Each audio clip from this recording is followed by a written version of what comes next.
Fellow Kenyans, in 1998, when Raila Odinga abandoned the opposition and decided to go to bed with Moi, then a bone-breaking dictator who had stayed in power for more than 20 years, who had brutalized Kenyans, built the torture dungeons at Nyayo House, where yours truly was tortured with thousands of many other patriotic Kenyans, who had made detention without trial the modus operandi of his administration, who had exiled Kenyan patriots like Ngugi wa Thiong'o, Atieno Odhiambo, and many other Kenyans who had killed Kenyans. I warned Raila sycophants that Moi would not make Raila Odinga president of Kenya, that Moi would destroy Raila Odinga because of his greed, because of his cowardice, because of his historical, legendary opportunism. I told the sycophants that this marriage made in hell would not end well. They jeered back at me and told me that, Miguna, you are a Mau Mau who has refused to come out of the forest, that this is the road to Damascus, that Raila is going to be made president by Daniel Arap Moi, because by then, Moi held all instruments of power. Moi was more powerful than a pope. Moi was more powerful than the Roman imperial monarch.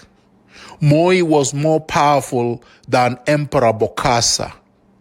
Moi was Baba na Mama, mother and father. Moi, as Oloa Ringo said, was the man with the knife and the yam, and is the one who cut the yam and decided who was going to eat the yam and who was going to starve. Cowards ran helter-skelter and said that there was nothing anybody could do because Moi controlled all instruments of power. Moi controlled the dreaded special branch. Moi controlled the vicious police. Moi controlled the goons and the army. Moi controlled the only political party, KANU, and that there was no way that Raila's quote-unquote calculation would fail. Well, 2 to 3 years later, Moi went and took a man who had never held any position in any place, private or public, a drunkard and a drug dealer, a drifter and an intellectual dwarf called Muigai Nje Metameta Kenyatta, and imposed him on top of KANU. And Raila's dreams went up in smokes. That is by 2002. So Raila left KANU in a whip and formed a political party and tried to make a comeback, failing which he decided to jump on top of Mwai Kibaki, then a hobbling KANU orphan who had been kicked in the scrotch by Moi and kicked out of KANU. Mwai Kibaki was a NAK, AAK, with Ngilu and other such KANU orphans, and they formed NAK, National Rainbow Coalition.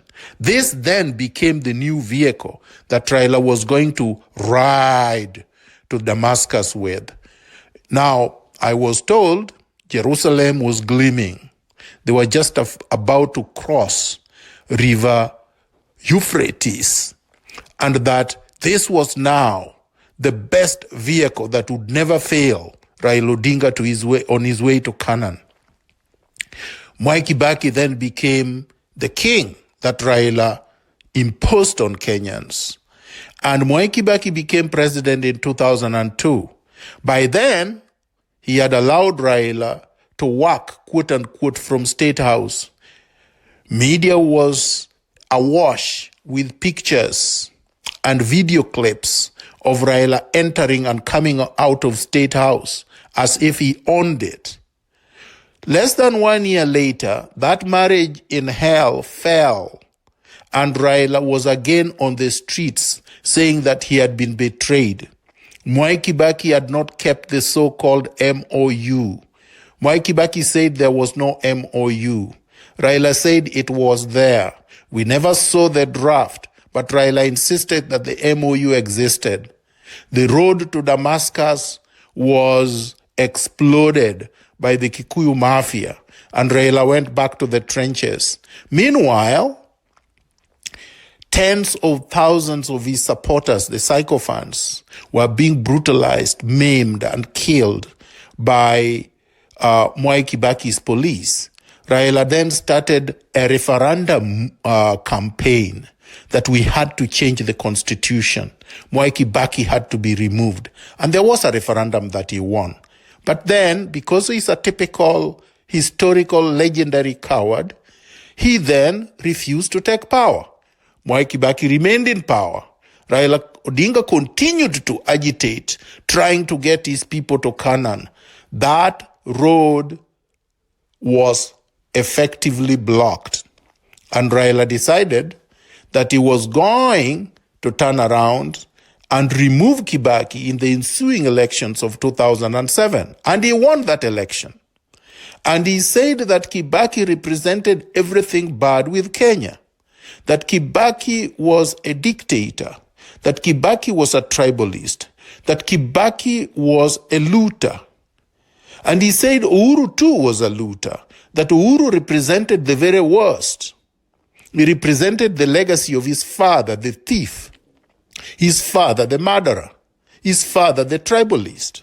Raila then concocted something called Pentagon and made Musalia Mudavadi, William Ruto, Joseph Nyaga, Charity Ngilu, and many others to join him on his way to Damascus.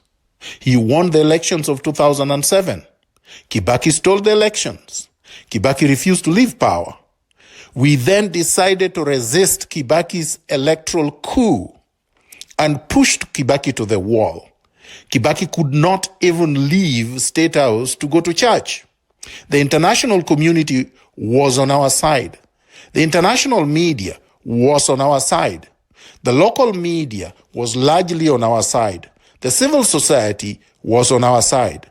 Then all of a sudden, Raila crumples and cowardly curls his tail between his legs and leaves power to Kibaki. Again, his sycophant said I was rigid, that I was too radical, that I was too uncompromising, that the National Accord entrenching the Constitution was now our silver bullet. The National Accord and Reconciliation was now dangled as now the best golden diamond route to Damascus. That Raila's so-called legions of supporters were thrilled, were excited. They were going to be liberated. At long last, hooray, they shouted. Well, alas, within less than 2 years, Kibaki had made that road completely impassable with minefields everywhere. Amos Wako was then the Attorney General, gatekeeping for Kibaki. Mudaura was then the head of the civil service and the secretary to the cabinet, gatekeeping for Kibaki. Kimemia was gatekeeping for Kibaki.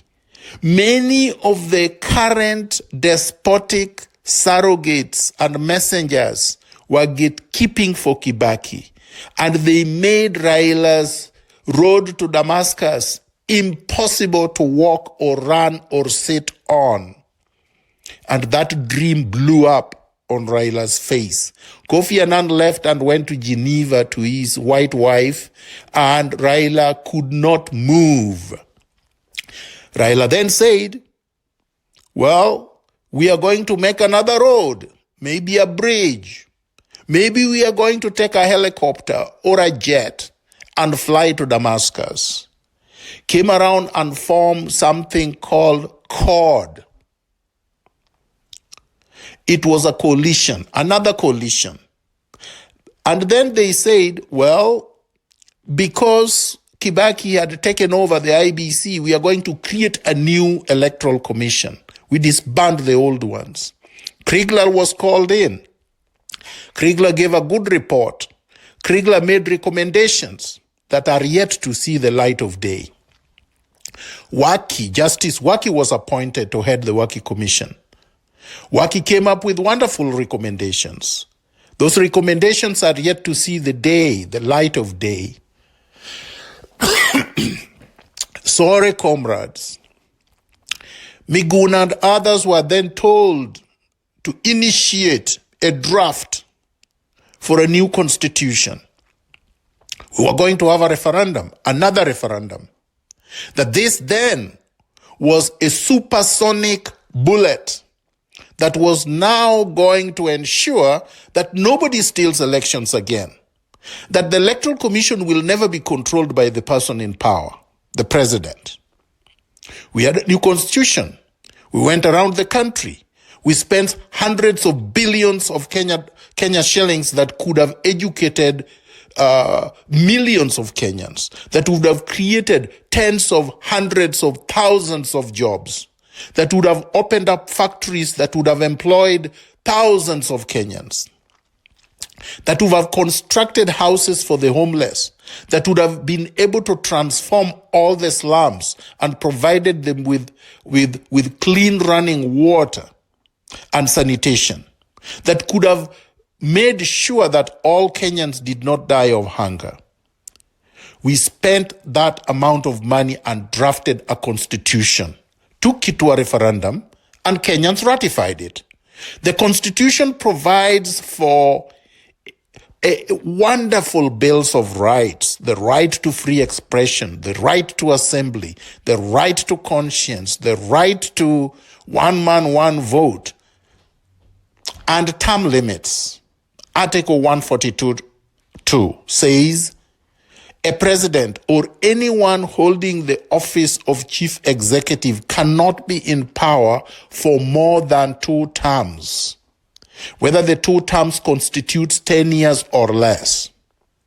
It is enshrined in the Constitution. Kenyans no longer wanted a president to stay for life like Jomo Kenyatta did, or to stay for more than 20 years like Moi did, to brutalize them, to impose himself. They then created independent institutions. Parliament, the judiciary, and the executive were clearly separated, their powers delineated and entrenched. This was to be a check and balance on the executive. The police service was separated from the executive and was made independent. The judiciary was no longer going to get telephone calls from State House on how to make decisions. The National Intelligence Service was made a service, not a secret service, not the special branch, not a special police for the president. We had independent constitutional institutions, such as the Kenya National Commission for Human Rights, to protect everybody's right. It was now the road to Canaan. Then what happened? Uhuru stole the elections of 2013, and Raila was unable to galvanize his strength. Silver bullet, the last bullet. Raila said he was ready to die. He was ready to sacrifice his life for Kenya's democratic and democratic liberation. That he was ready to sacrifice his life and leave a legacy of freedom, leave a legacy of liberation, leave a legacy of justice, leave a legacy of equity and freedom. No, he didn't. Elections were stolen. The Supreme Court did its part and nullified them and said that the IBC servers and Kim's kits have to be opened and be forensically audited so that we know exactly what happened, so that this could not happen again. Raila let the judiciary down. Raila let freedom fighters down. He curled his tail between his legs with Orengo following him like a zombie, and he surrendered to Uhuru Kenyatta. I swore him in, even though I was not supporting him, because he had won an election. I swore him in to end electoral injustice. I swore Raila in to push back against the culture of impunity. I sacrificed my comfort, my profession, my life, risked everything so that we could get electoral and social justice. And instead of Raila standing firm, Raila curled his tail between his legs again. This was now the seventh curling of the tail. Raila turned and betrayed me. Behind my back, he conspired with Uhuru Kenyatta, agreed that I should be abducted from my house. They conspired to kill me, hoping that nobody would know what happened because I lived alone. They exploded their way inside my house and attempted to abduct me. Had I not forewarned the media and lawyers and the world just as they exploded their way into my house, I would have disappeared like Chris Msando. Nobody would have known what happened to me. They would have said it was thugs. Luckily, God was on my side. My ancestors were protecting me. The people and the NRM comrades knew what was happening and rushed to my house. That is what saved my life. Instead of taking me to court, charging me and letting me defend myself, the cowards tortured me, sedated me, and forced me out of Kenya twice, on February 6, 2018, and on March 29, 2018, despite 15 valid court orders. Now, the conman Raila Odinga has now conspired with Uhuru Kenyatta to come up with a report called BBI Handshake, saying that this is now the solution, the final solution to Kenya's problems. Kenya's problems cannot be solved through a report. A report is a piece of paper. People who cannot obey valid court orders cannot respect reports. People who cannot obey enacted constitutions that vest power on the people, constitutions that vest sovereignty on the people, constitution that has the Bill of Rights that protect everybody's right to association, everybody's right to freedom of speech, everybody's right to a conscience, everybody's citizenship rights. And yet, they ignore the Constitution, they disobey the Constitution, they subvert the Constitution, they trash the Constitution. Take my passport, a Kenyan-born citizen who has not renounced its citizenship, who has had more than 15 court orders supporting that he has rights to be tried if charged in Kenya fairly and to retain his citizenship without revocation. They took my passport, tore it up, threw it away, and told the judiciary, mtadu. They thumbed their noses on the judiciary. They refused to allow me back into the country, insisting that I must come in as a foreigner. If I'm a Kenyan-born citizen being rendered stateless by a despotic state, trying to make me into a visitor in my own country of birth, my native land. Yet they appoint American-born citizens ambassadors. They appoint British-born Michael Joseph to head security installations like Kenya Airways. Kenya Airways is not just a flagship of Kenya, it's a security installation. It's a security institution. It is an airline with a lot of sensitive security issues, documents, and state secrets. They expose all of that to foreigners with no loyalty to the country, but they render a Kenyan-born patriot who loves his country and who die for his country stateless because of fear, because of cowardice, because of insecurity, the sense of insecurity, the knowledge that they are so mediocre, they are so incompetent, they are so unpersuasive, they are so rotten that if I am allowed to confront them in public fora, the people will be on my side. The fact that they have more money, the fact that they have access to the media, the fact that they have goons they hire is, of course, of no consequence. Historically, the powerful with money and weapons have not won against the truth, against courage, against fearlessness, against patriotism, against a clear conscience of visionary leaders with integrity. Fidel Castro won against Batista with all the arsenals on his side, including American support. Ceausescu was 100 times stronger than Uhuru Kenyatta and Raila Odinga combined. Amin was 1,000 times stronger than Raila Odinga and Uhuru Kenyatta combined. Emperor Bokassa and Mobutu were stronger by 2,000 points. They were all defeated by a committed group of patriotic citizens. So now, fellow Kenyans, they have now forced you to consider a document you did not participate in writing. A document they took 11 billion of our money to fund.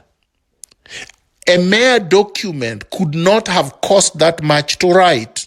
That is a document I would write in a day.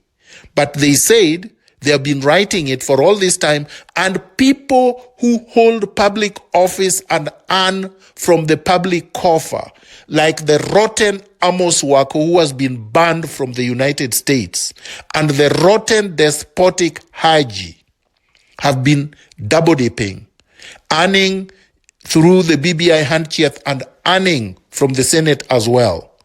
People like Adam Solo have been earning at the University of Nairobi and earning through the BBI handkerchief as well. People like Paul Mwangi have been earning at Raila's office state public money and at the same time earning through the BBI. People like NIS, bone breaker Kimani, have been doing the same.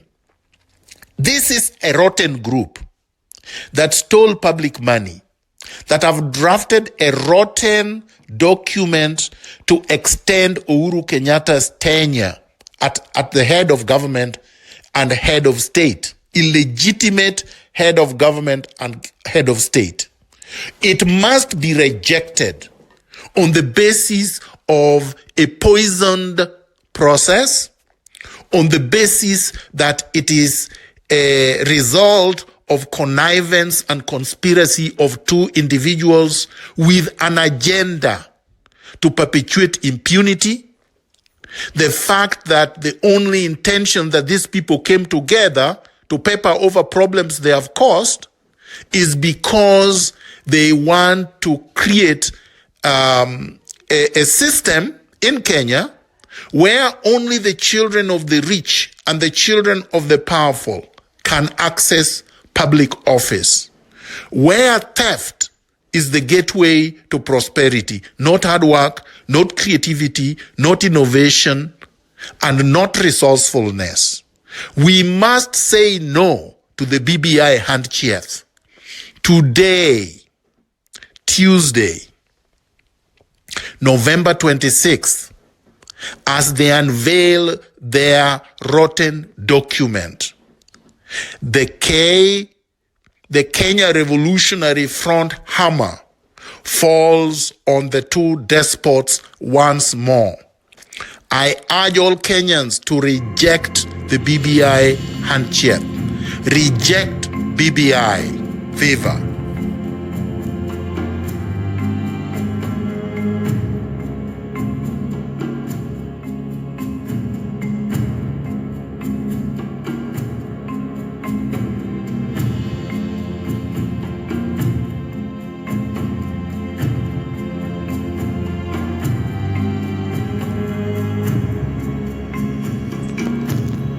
In case you'd like to order my books, for those who are in the continent of Africa, Asia, the Middle East, you can go to www.nuria.co.ke. Nuria is Nuria, nuria.co.ke. For those in North America, go to www.integritylimited.com. Integritylimited.com. Thank you very much for listening to me. Viva.